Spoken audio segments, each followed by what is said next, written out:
Where did that go? Okay, good. All right. That was just a false start. That's fine.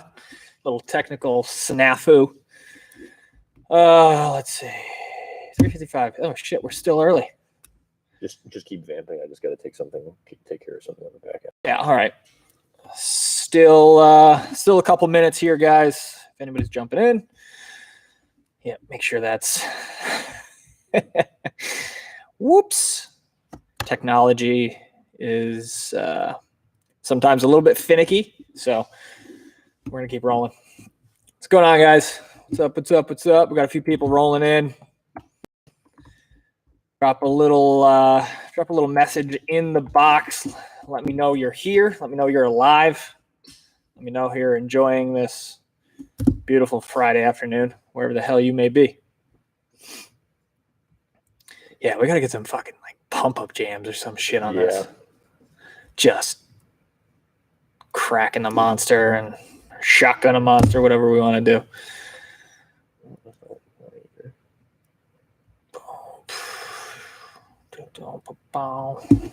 Yeah. All right, guys, we got a few minutes till we get started, till we jump right into this thing. Feel free to post any questions you have in the box. We'll get to it when we get rolling. We are just posting this to all of our channels, making sure we get enough people in here. Here we go. Oh, it's going on the Facebooks now. Here we go.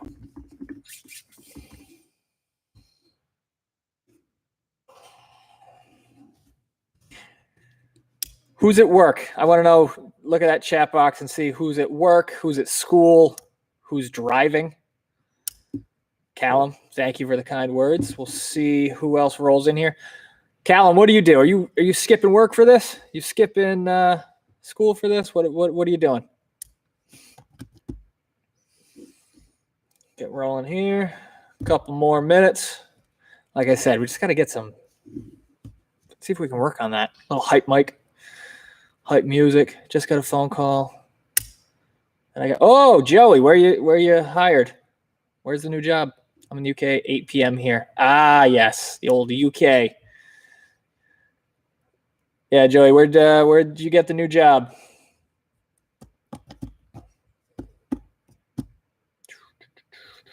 Here, you want to put that, actually? There we go. That'll be good. That'll be better. Okay. Gets the people going. Yeah, guys, if you have any questions at all. Ooh, Joe. What did you hit at the gym, Joe? Was it arm day? Buys and tries?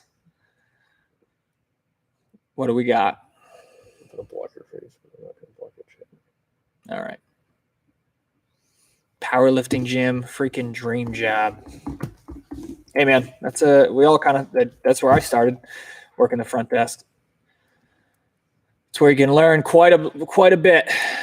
Legs today, beautiful, beautiful. Guys, do me a favor, share this out with your friends, put it on Twitter, put it on Instagram, Facebook, whatever.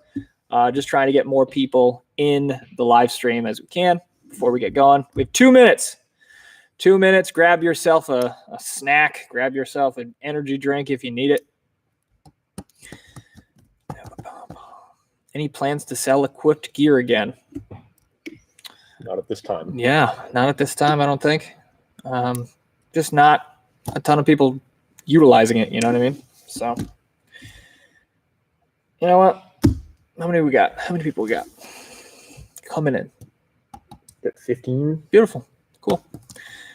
All right, gentlemen, ladies and gentlemen, boys and girls, time to crack the monster. Flavor today. Ultra Fiesta. I don't know what type of flavor that is, but oh, it's a good one. That's a crispy one. All right. That tastes fucking terrible. That's not good. That's like not a good. What the fuck is a fiesta? It's a party of shit in my mouth. I'm going to drink it, though. Waste not, want not. Oh, holy shit. Are we sponsored by Monster? I don't know. I have no idea, but they can yell at me for that because it wasn't. Not my favorite. All right, guys. So thank you very much for checking out the stream. As you may or may not know, my name is Sam Brown. I'm the Director of Performance here at Elite Fts. I want to really utilize this time to connect with you guys, to get to know the people that support us, to introduce myself to more people, to help more athletes, coaches, whoever. One of the biggest things that I talked to Dave about this week, because I get to talk with Dave quite a bit during the week, but specifically during our meetings, me and him sit down, we talk about training, we talk about philosophy, we talk about the myriad of different things. And one of the things that we touched upon this week was, as you guys know, the tagline for Elite FTS is live, learn, and pass on. And that has a lot to do with not only the information that we as coaches or athletes have learned throughout our lives, or it's not just about educating people on what we've learned, but it has a lot to do with the support that we get for the information that we put out there, the content that we do, and all of that. So one of the biggest questions or comments, I should say, that we are getting is how to support the content directly, right? So we've set up a few different avenues for this, but I'll go over those first. The content support section on the website, anything you buy there goes directly to supporting content on the Elite FTS platform. We also have that super chat down below, super stickers as well. So if you're in a position where you can participate in that, please do. But one of the main things that I want to kind of go over today, and it kind of gets lost in the shuffle, is if you buy a super sticker or do a super chat or buy something on the website in that content support section, I don't want you to think about it as merely a transaction, right? Of you are the person that's getting that product based on your purchase. It's much bigger than that. One of the coolest things about being part of this company is the massive amount of people that we get to talk to and educate. When you support us via super chat, via super sticker, via the content support section, I don't want you to think about it as a transaction between you and us.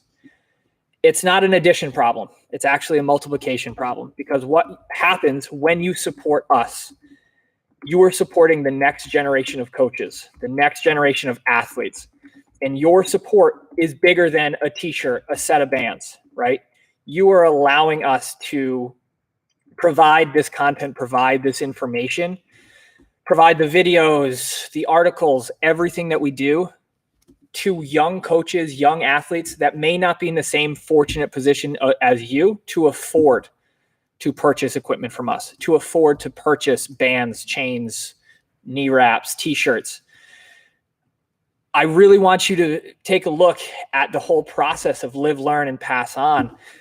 Because if you're in a position to, for example, do a super chat, super sticker, you have to see it as you planting a seed for a tree that you're not even going to be able to enjoy the shade of. This is how this industry is built. Everything that I know as a coach, as an athlete, was built on the greats that came before me. So if you're in a position where you can support what we do, you have to realize that you are not only supporting that direct transaction, you are supporting for years to come young coaches, young athletes that, hell, I grew up really utilizing Elite FTS for free before I purchased anything. I was in a position for years and years where I could not afford anything Elite FTS. And I relied on the support of coaches like you to be able to buy the shirts, buy the bands, buy the racks, buy the bars that goes to support the creation of this content. I get fired up because that live, learn, pass on, everybody kind of says it, but you have to realize that this is the essence of how Elite FTS was able to get to where it is today. The support of fortunate enough coaches, athletes who are looking to pass on and pay it forward all the information that they've been able to utilize from the company, from the coaches, from the athletes. And I want you guys to really, really understand how much we appreciate it, but not only us, everybody that's going to be coming through the coaching field, through powerlifting, through strongman. It's all amazingly important to the future of your sport that you love, that you compete in, that you support it, that you pay it forward and you pay it back to those who came before you and those who will be coming after you. So fucking end rant. I just had to mention that. I had to start with that because it's so important. And I think it's something worth noting that you're not just supporting us or me or Dave, you're supporting the future of Elite FTS, the future coaches who may not be in a position now to support themselves, but will benefit from the support that you are giving now. So with that being said, I hope everybody is enjoying their Friday, drinking whatever beverage you choose. I know a few of you are in the UK, so it may be a little bit later, but what I want to do today, let's start off with some questions that you may have for me, for how we, me and Dave kind of talk about training, and we'll go from there before I kind of jump into some of the content stuff that me and Dave were talking about this week. A couple quick questions. Here we go. You got any tips for good mornings with a straight bar? He finds it hard to keep it in the right position with anything even slightly heavy. Yeah, so that's why I'm a huge fan of good mornings, but I'm a huge fan of good mornings with a safety squat bar. For that reason alone, you can kind of keep it in a better position. But if you're going to be utilizing a straight bar for good mornings, you really need to focus in on, imagine trying to break that bar over your shoulders. You need to give that bar a stable position to lock into, driving those shoulders into the bar, pulling that bar into your back and locking it in. If you're not actively trying to stabilize that upper back and that core, that bar is just going to start dipping over. You may also want to try doing good mornings from supported pin positions. So if you go, so you don't go necessarily too far forward and that bar comes kind of dumping forward. If you watched, and what we can do is we can kind of put that link for Nate's good morning video in there. A few of the cues that Nate gave me during that good morning video is to look ahead, not look up necessarily, but to kind of look forward as you're in that good morning position. And what you'll find is that'll help you kind of stabilize that upper back and allow that bar to kind of sit on the upper traps. There we go. We'll put that right in the chat box for you. Check this out. It's a great tool. Not only that, but it's a fantastic list of different types of good mornings that you can implement into your training and get a lot out of it. So, all right. So we'll do one more question, then I'll go over what me and Dave have been going over for the week. I think you guys will really enjoy it. We want to do, as I approach parallel when squatting, it seems like my hips lock up and it forces my knees forward. I'm attempting to squat wide because it feels safer with my disc herniations and worn out hip. Wow. Okay, cool. So anytime you're feeling my hips lock up, anytime you're feeling your hips lock up, is it like after a certain percentage? As it gets up to a certain weight, your hips start to lock up? Either way, doesn't necessarily matter. I would try to focus in on, I mean, it sounds like you just are lacking the mobility and stability to be able to get into those positions effectively. I would check out the internal and external rotation of your hips and see if you can't correct it. You shouldn't find a huge, like drastic difference between the internal and external rotation. But what you'll probably find is that hip probably just isn't nearly as mobile or as stable, right? So there's always a reason for that. I would take a look there. It could also be you're squatting too wide, right? I know that squatting wide is beneficial, but you have to think about your ability to get into that position, right? So if this is a brand new position for you, I would start working your feet in a little bit more. Just go a little bit wider than your normal squat stance, right? Build up there for a while, then you can work your way out. I don't necessarily like seeing athletes go immediately super wide because you've never trained there and you could be asking for trouble So I would bring your feet in a little bit. I'd work on that hip mobility and stability a little bit and see how that helps. All right. Let's see.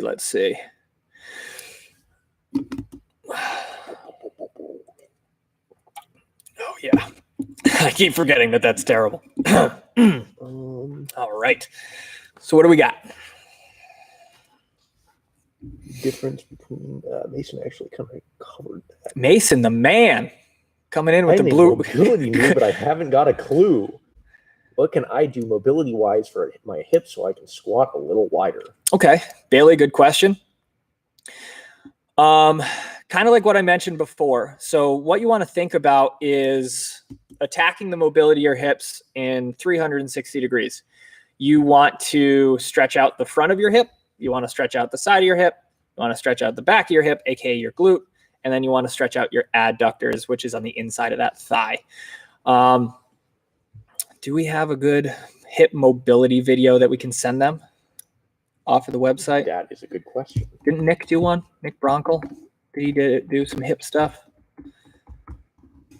Let's see. We'll pull up a video for you. That's some pretty good stuff. I don't think we did. I think it's unlisted currently. Yeah, so that's fine. Go to so just send them that first one. Mm-hmm. So what we'll do is we'll post up just a video of some very basic hip mobility drills that you can do, that you can implement right away. See how these feel, and then see how they carry over into your squat with that wider stance. So yeah, usually a lot of times you're in that seated position for a lot. I'm not sure what you do for work, but if you can stretch out your quads, stretch out your glutes, stretch out your adductors, you'll find yourself, you'll be able to get into better positions for sure. And a lot of times, the inability for the hips to get into a better position, or if your adductors or the inside of your thighs are tight, that is also a means for you to look at your pelvic stability, right? So your pelvis needs to be stable. It's stabilized utilizing your core musculature. So if your core is not doing the core job, right, your adductors and hamstrings could take over to try to stabilize that pelvis. So again, work on some core work. I know Nate Harvey's going to love me saying that. And do a few of those stretches that we send out in that link, and let's see how those feel. Here's a really good, possibly segue question for you. When training Conjugate, what is the most important thing to think about? That's a good question. So when training Conjugate, you need to really focus in on your specific goals, right? So with any sort of training style, you need to start with the goal in mind, especially with Conjugate. If you are picking max effort work that isn't necessarily helping you, or a lot of the times people are picking way too many, like a wide variety of variations, more so than they need, you start to kind of run into trouble where you're not really training the right, I would say, utilizing the right tools. So what I would do for you, if you've been training Conjugate for a while, I would take a look at your variations that you're picking and to see if they actually have carryover and you're actually getting better. Not just better at that variation, but better at squat, like your competition squat, your competition bench, and your competition deadlift, right? So a lot of the times we get so caught up in how we can add a band or a chain to something that we're not really training how we should train. And it's tough, right? We love lifting heavy. We love throwing bands and chains on shit. But if you're not finding that carryover and you're not getting better, you may have to neutralize a lot of those variations, kind of simplify it a little bit, and just start rolling from there. How much variation is truly necessary when training, especially in a team sport setting? Very good question, Joe. It'll really depend on obviously the sport and like the time of year, but working with my athletes back in Rhode Island, it really didn't take much, right? Because athletes are not pros in the weight room. And a lot of the times, a lot of the issues that athletes have kind of low-hanging fruit, right? And that's actually an even better segue into what me and Dave were talking about today, which I will answer after this. The idea is you want to be progressing, right? You want to have a very particular goal in mind. With athletes specifically, for example, if you were running a conjugate program, like a Conjugate U for athletes, I wouldn't have that many variations on max effort lifts, on dynamic effort. I would keep things very simple, because a lot of times the benefits that you're looking for an athlete to get better at their sport rely less on the weight that's on the bar and more rely on the technique and power that they are trying to produce in that movement, right? So if you can get like youth athletes, for the most part, the youth athletes that I got to work with didn't really grow up playing outside, right?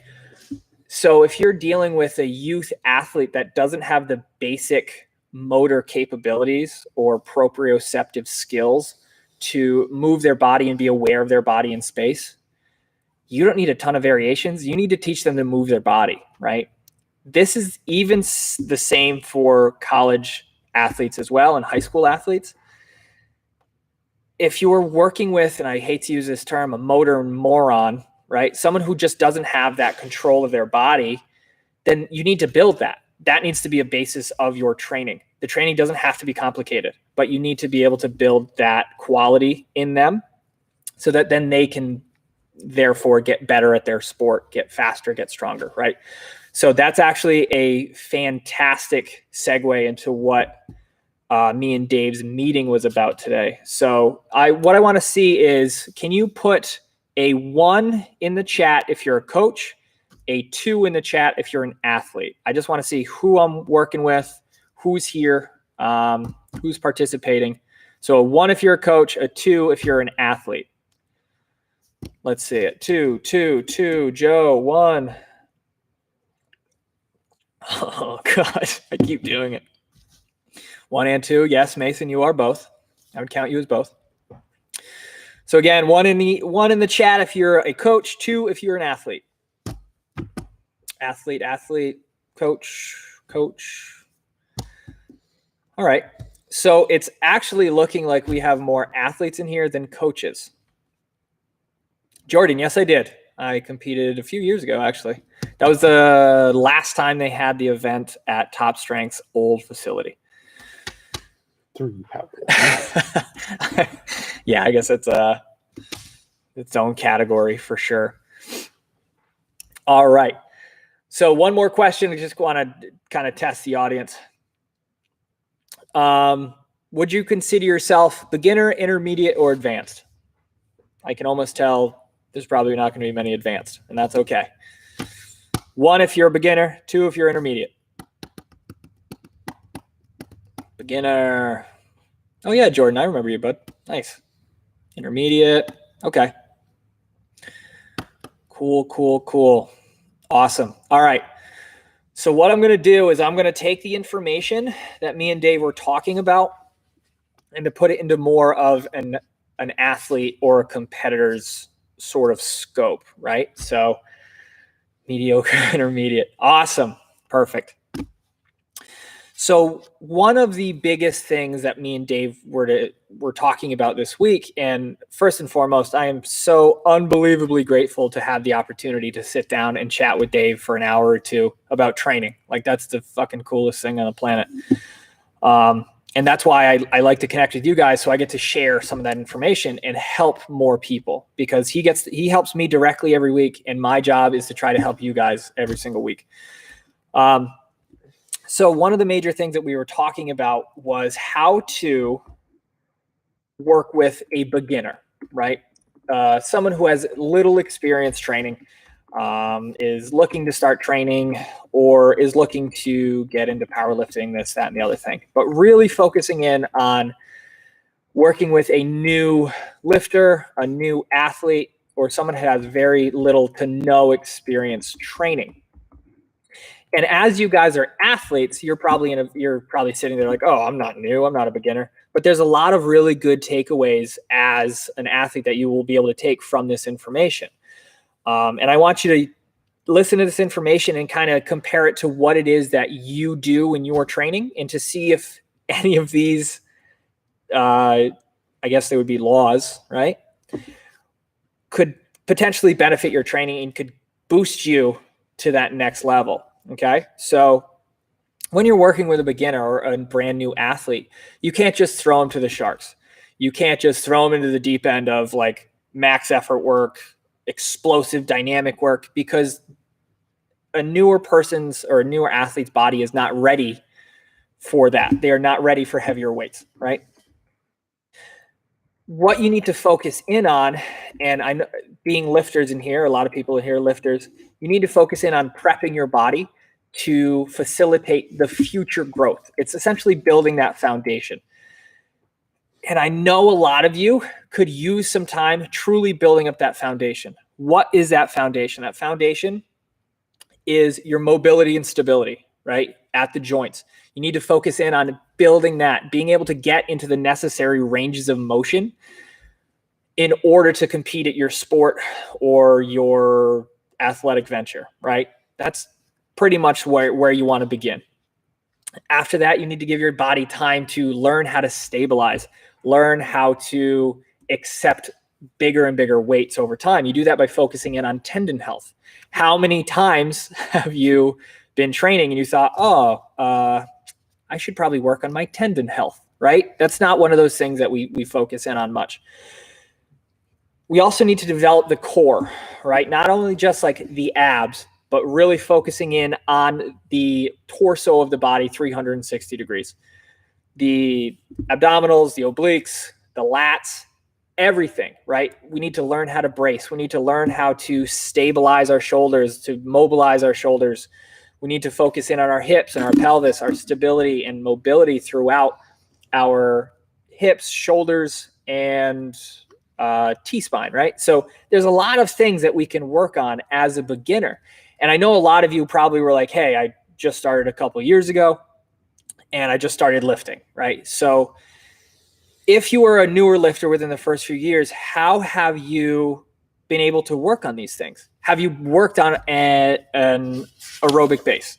Have you worked on your ability to do more work over time, right? So this is essentially how you can become a better lifter or a better athlete, by building the foundation of the pyramid. And that's one of the most important things, right? The wider our pyramid is of our skills, of our abilities, of our attributes, the taller that pyramid can be, right? So I know a lot of you would be much more productive in your sports if you had a better aerobic base, if you had better competency in that shoulder blade, in that thoracic spine, in that stabilization of that lumbar spine, mobility or stability in the hips, right?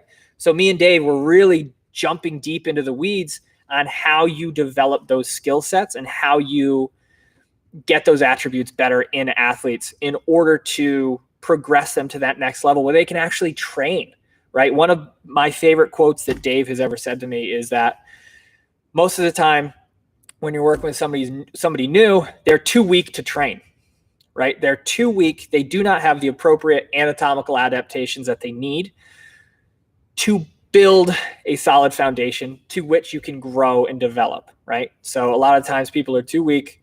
They lack any sort of aerobic base, and they're going to get hurt if they try to throw too much weight on the bar. So as athletes, what you guys need to realize is that it can't just step on the gas pedal all the time. You need to have phases in your training or blocks in your training or whatever sort of periodization that you follow where you have to bring back a lot of these things. You have to rebuild over time. And that's one of the biggest things that we were talking about today is with newer people, how do you give them that solid foundation of growth where they can reach their potential over the course of time?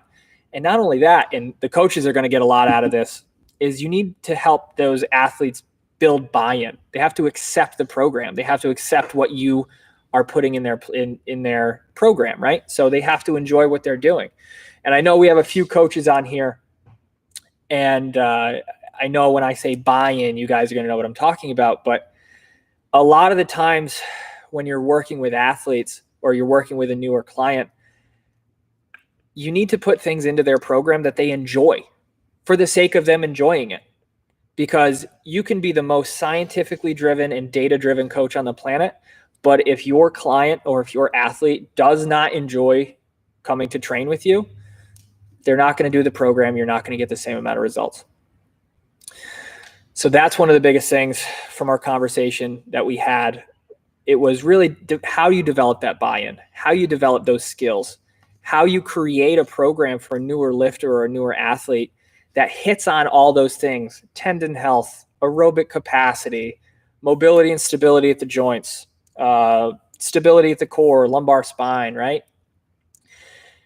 And being able to kind of push them along this path without putting them in a position where they hate it, right? So I know a lot of you, there are probably a lot of athletes in here that have specific parts of their program that they don't like to do because it sucks, but you still do it, right? So the key is understanding why you're programming the same things in your program. You have to understand the purpose of the things that you're doing in your program. And if you are working with a coach and you don't know the reason that something is in your program, ask them. Ask them why it's in the program. Ask them why you're doing the things that you're doing. Ask them why those specific reps and sets, right? So, and what we can do is put that video of Dave talking about if your online coach sucks. Take them through this, right? Ask them questions. Get to know them, right? Because the best coaches in the world will start to incorporate these things into a newer lifter's or anybody's program, because these are the basis to which you grow and you develop over the course of time. Oh, here we go. All right. So that, again, another little fucking rant for you guys. If you have any questions about anything I just said, drop them in here. And as always, we have the super chat down below. We have the content support section. As I mentioned before, I don't want to go on the same rant. When you're supporting us, you're not only supporting me, you're not only supporting Dave, but you're supporting the future of coaches and athletes just like yourself. Think about the younger version of you that is unable to afford anything in terms of supporting Elite FTS, but really utilizes the information and helps them learn over time. By clicking that super chat or clicking that super sticker button or buying anything on the content support section, you are supporting the future of coaches, the future of athletes that, just like you, who may have been reading and consuming the information for years, who are relying on it to increase their knowledge of training, increase their knowledge of how to make people stronger, how to get themselves stronger. And it's our responsibility as stewards of the sports that we play, stewards of the craft, stewards of coaching, that we take care of the future generation, just like the past generation that took care of us, right? So it's a big responsibility to be coaches nowadays, and it's very important to make sure that we're looking after the future of what we do on a daily basis, and just help those that can't necessarily help themselves right now. All right, guys, let's jump into some questions. I'm going to drop off my soapbox here and drink my Fiesta. This guy's asked this question like 4 times. Is it possible to do a 2-day total body conjugate model, max effort total body, and DE total body? First off, that's a lot of total body. Total body. Did I just have a stroke? Holy shit. That's a lot of total body. 2-day total body conjugate model, a max effort. I mean, listen, so Gavin, I would say, is it optimal? Probably not. Is it the only thing that you could do with only 2 days of training a week? No. But if you are finding that is giving you results, you can recover from it, keep going. Are you doing it now? Like, I guess it's just, is it more of a rhetorical question, or have you been doing it for a while? Just put that. Thanks. I love you guys and what you do. Oh, thanks, Kevin. Yeah. Let me know. Like, are you doing it? It seems like a rhetorical question. Like, I'll answer it seriously, but I mean, if you're just asking to ask, I wouldn't do it. I do a regular. Yeah, I would stick with that. I wouldn't. That just seems like a lot of work. Those are going to be long. Is it like a 4-hour work? It's like a real full-time job. That's just a lot of work in those 2 days. Yeah, no, I would keep keep doing what you're doing, man. Let's see. What else we got? What other questions we got going on here? Direct bicep work for strong men, yes or no? Oh, absolutely. 100%. He says that is because Brian Alsrew says direct bicep work causes tears. I don't think it causes tears. So, fun fact, and I learned this from Josh Bryant. He said if you want the number one way to tear a bicep, do bicep stuff before you do any sort of deadlifting, right? I think direct bicep work is fantastic. I don't think it causes tears, right? Bicep tears happen in strongman regardless. Like the Axel clean and press, I've seen people tear biceps on there like crazy. Even on stones, I've seen people tear biceps deadlifting.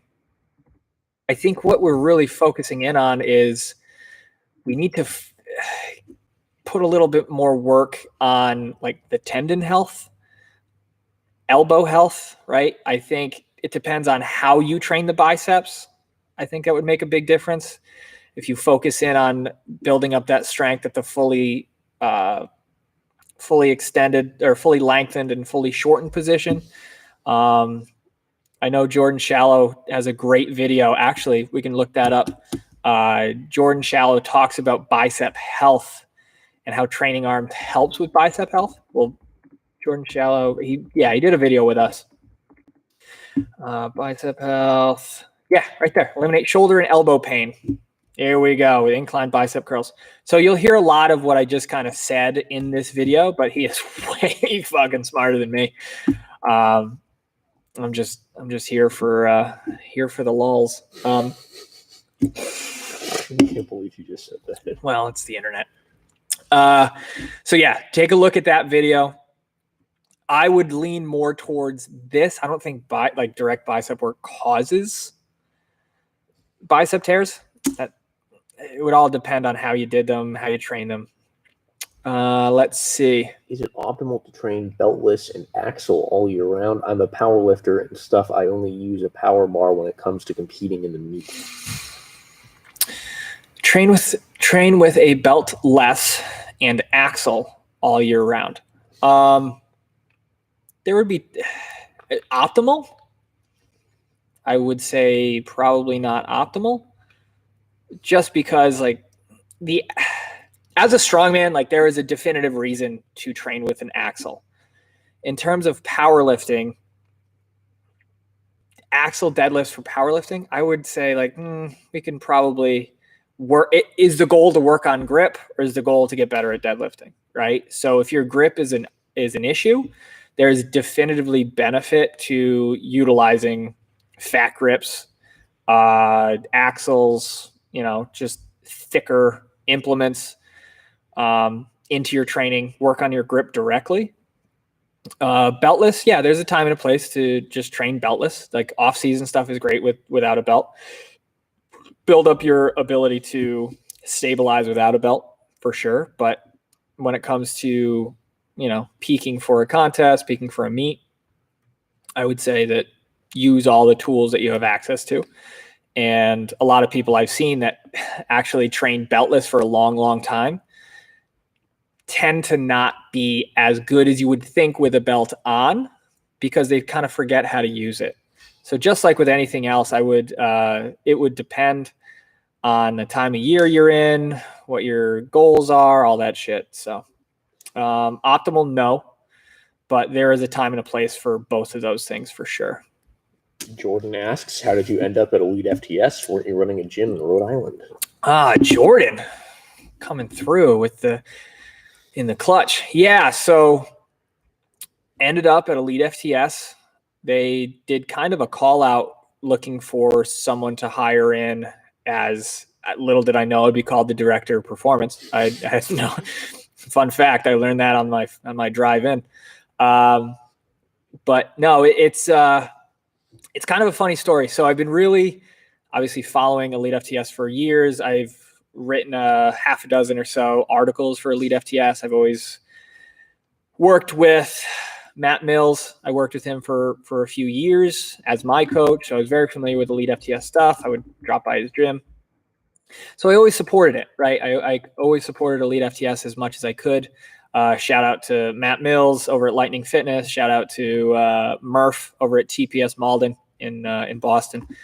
I really connected very, very well with those people. I also trained my ass off twice here as well. So I not only went to the seminars when they were around, I supported the content. I trained my ass off. I knew a lot of the coaches. I knew some of the athletes. You kind of network and you make friends in the industry. And I noticed that a lot of my circle were all Elite FTS. I took Jordan Shallow's courses in Prescript. So I just was always kind of floating around the world of Elite FTS. So when they put that message out that they were looking to hire somebody for this position, I mean, I was like, they probably have a million different people they could hire. So I just put my name out there, shot over a resume, and I just hoped that I got it. And come to find out, they wanted to do an interview, which was really fucking nerve-wracking, which is probably like one of the most intimidating things. Looking back now, I shouldn't have been as intimidated because it's kind of the the situation where it just kind of felt like everything was meant to be in that particular sense. But I got the interview over the phone. I talked to Tracy and Dave, which was super cool. Again, very nerve-wracking for sure. Then they ended up wanting to interview me again. Flew out over here, did the interview in person, met the media team. Alex, wave hi. Hello. He's part of the media team. And we shot a few videos. We did a podcast that will never get aired because it was all topical references that are very time sensitive. But so it was I just came and I did the thing and I was myself and I, talked about training, talked about coaching. I did a few videos with them and things just worked out. So do I think that I would be here if I hadn't been a supporter of Elite FTS in the past? Absolutely not. I think the fact of the matter is that I was supporting the company for years and years and years, writing for them, had a massive part onto my acceptance into this position. So yeah, Jordan, thank you for that question. I'll be back in Rhode Island in a few weeks, I think. But no, we'll have to touch base. All right, guys, let's see. Lower body variations with one bar. Yeah, let's do that one. Sure. Really good question. So I linked him this Instagram post that we made that I can't pull up right now. Oh, perfect. Excellent. Really good question about variations to milk lower body variations using only one bar. I imagine that you only have one bar in your home gym or wherever, right? So one of the best ways that you can do that is think about how you can vary your exercises by base of support, by tempo. There's kind of a bunch of different ways you can do that. So if you're doing, for example, barbell RDLs, all right, cool. You're on 2 feet. Now try doing it at a split stance. That puts a little bit more emphasis on one leg. Now, not a split stance, a B stance rather.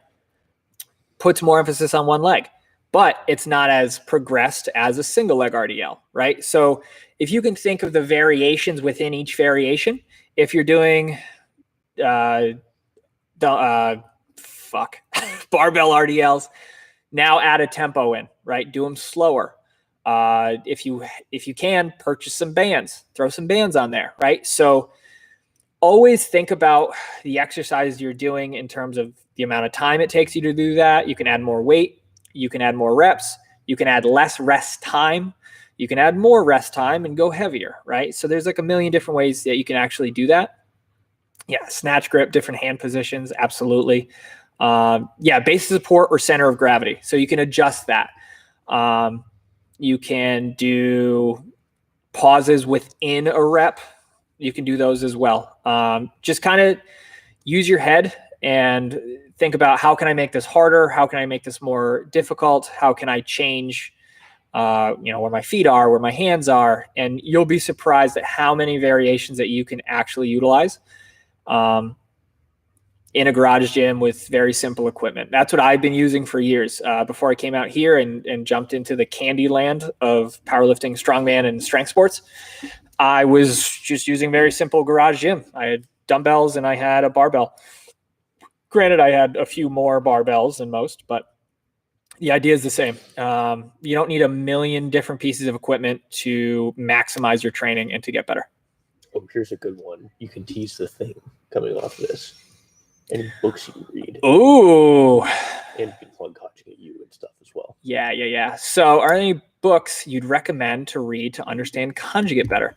So on the Elite Fts website, you're going to find that there are several different ebooks.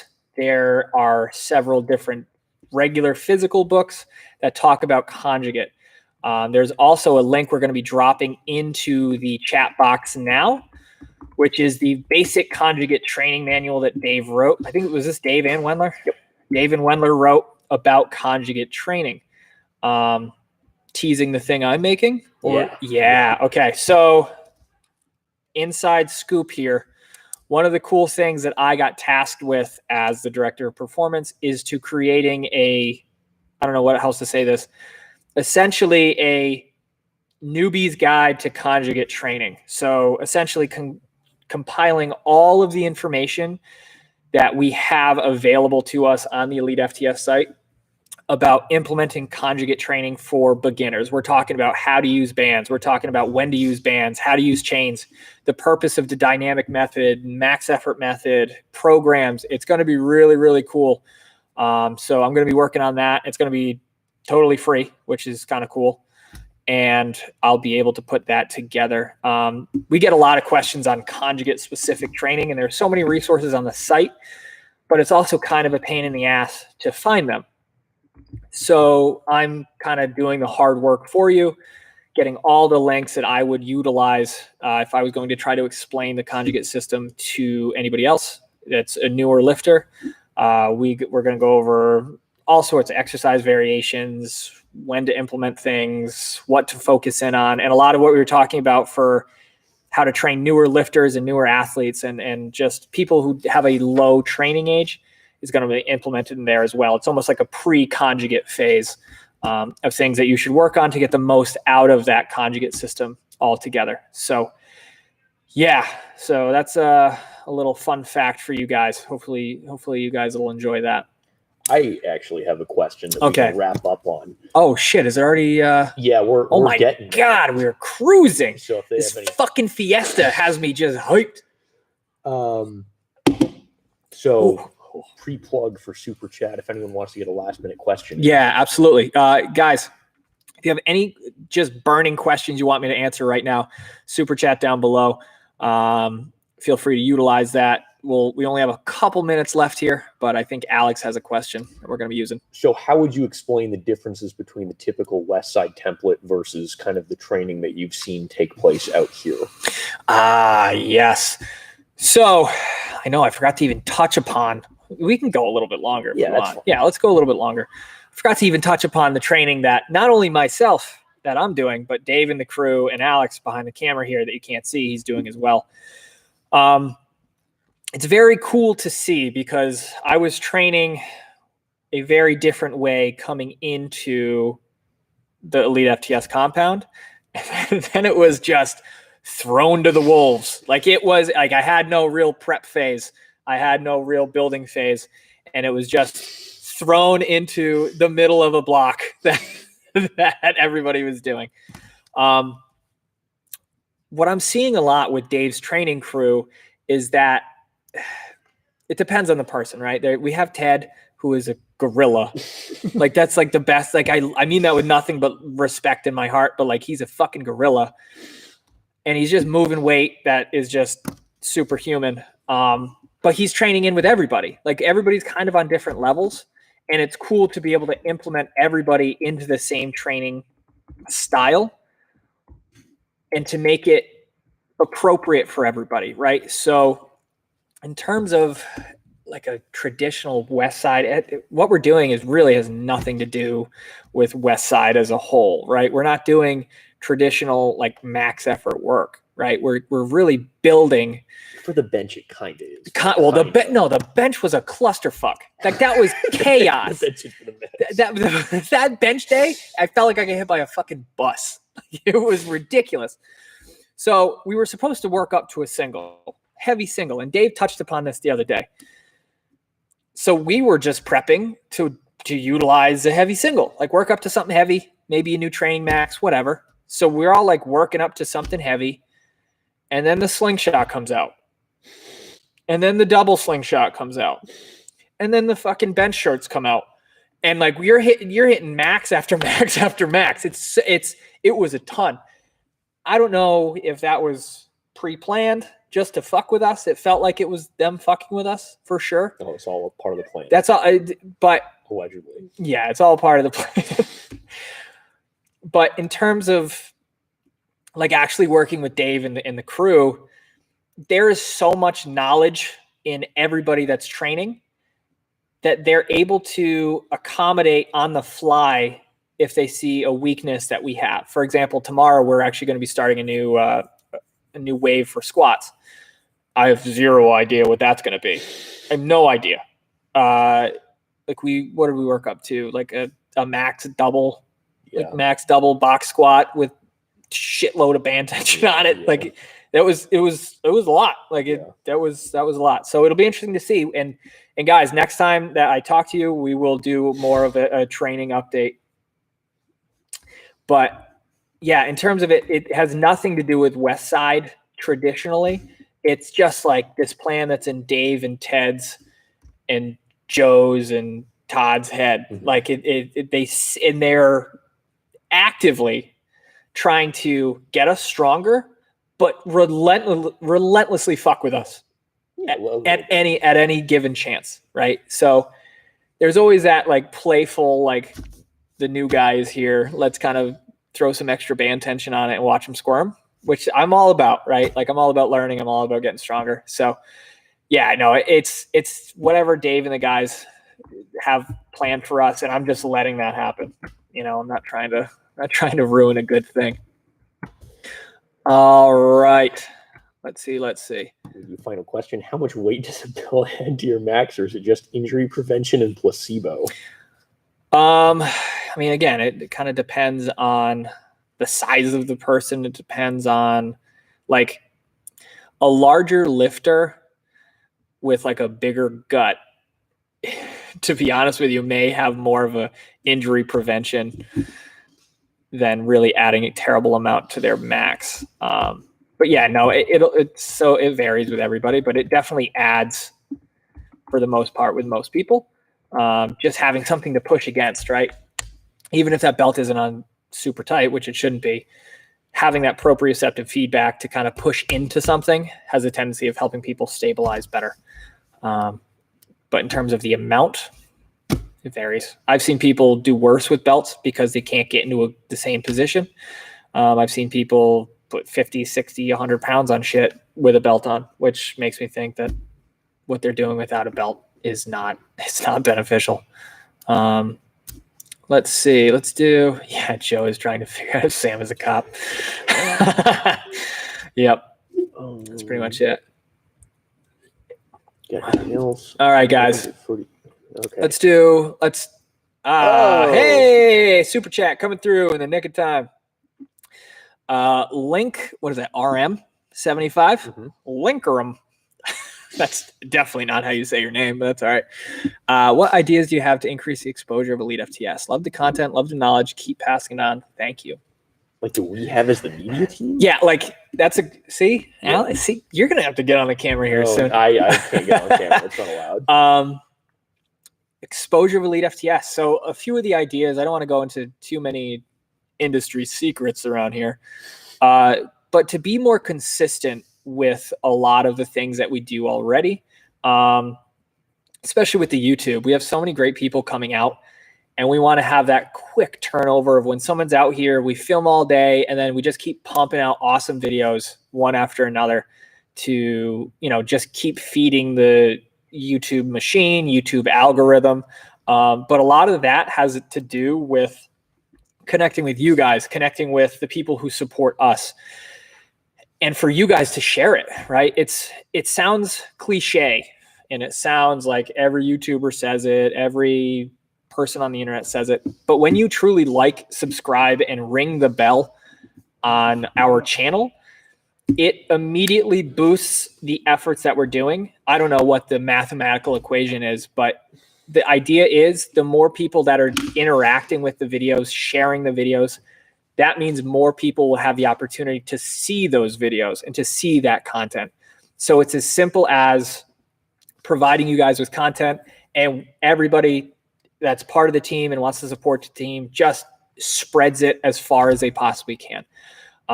We will be doing everything we can to be super consistent with everything we do. Now that the team has grown, I'm a member of the team now, as well as we're going to be bringing on another video guy. So it's going to be even better, right? So if you have the chance to share it, to like it, to subscribe, to ring the bell, to share a post on Instagram, to tell your friends about the stream, like that's where that grassroots building really comes from. And that's what we're trying to do. That's how Elite FTS was created, was really just starting with a small group, and just one person tells one person tells another person, and it just kind of spreads over time. And that's what we're trying to do. We're just trying to help everybody that we can get stronger and be better at whatever it is they want to get better at. And if you guys have any suggestions, feel free to shoot us an email, sbrown@elitefts.net. I'll be glad to hear from you. If you have any questions, let us help you. I would love to answer those for you. But yeah, man, it's really just about the algorithm and just being consistent. It's just making sure that we're constantly putting out that content that you guys enjoy, and that when you guys get to see it, you share it with your friends. Press all the likes, the shares, the this, the that. It helps us. It really does. The more eyes we can get the stuff that we do in front of, the more eyes that we can actually get in front of. So it's kind of a cool thing. So yeah, that's pretty much how we do it, and what our game plan is. We're really taking what you guys are saying to heart. We really enjoy jumping on. I know I do. I really enjoy jumping on here and getting to talk to you guys directly and to learn about you guys. Like, I want to create a community of people that whenever we go live, it's like, fuck, I know Cody, I know Mason, I know all these people that are here consistently and that enjoy what we do and become part of the team in an extended way. We really enjoy exposing what we do here at the compound to everybody because it helps so many people. And when you guys enjoy what we do and support it, like, that just means more people are going to be able to support it and to enjoy it for years to come. So keep that in mind, right? Like, every little bit helps. We're not at a point where we're not a massive company. Like, it truly is a family-run company. It's like 11 people. It's like 11 people here. Like, the people think we're as big as Rogue, and we're not. Like, we are a small family-run company that we're just trying to help athletes, coaches, everybody get better at whatever it is they want to get better at. We want to equip the strongest people in the world, both physically and mentally, right? Like, we're really trying to expand our reach and to help more people. And we rely on you. We rely on the super chats. We rely on the YouTube follows. We rely on the subscriptions, the support on the equipment, the content support page, right? We rely on all these little things to truly be able to be in a position where we can help more people. So if you ever are in a position where you can help us or support what we do, we'll truly appreciate it.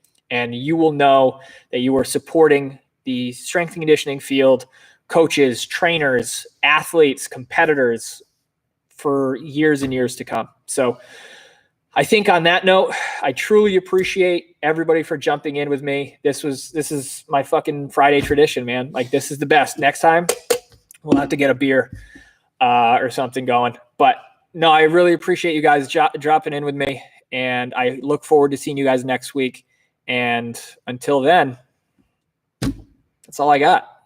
Shit. All right, guys. Again, thank you very much, and we will see you in the next one.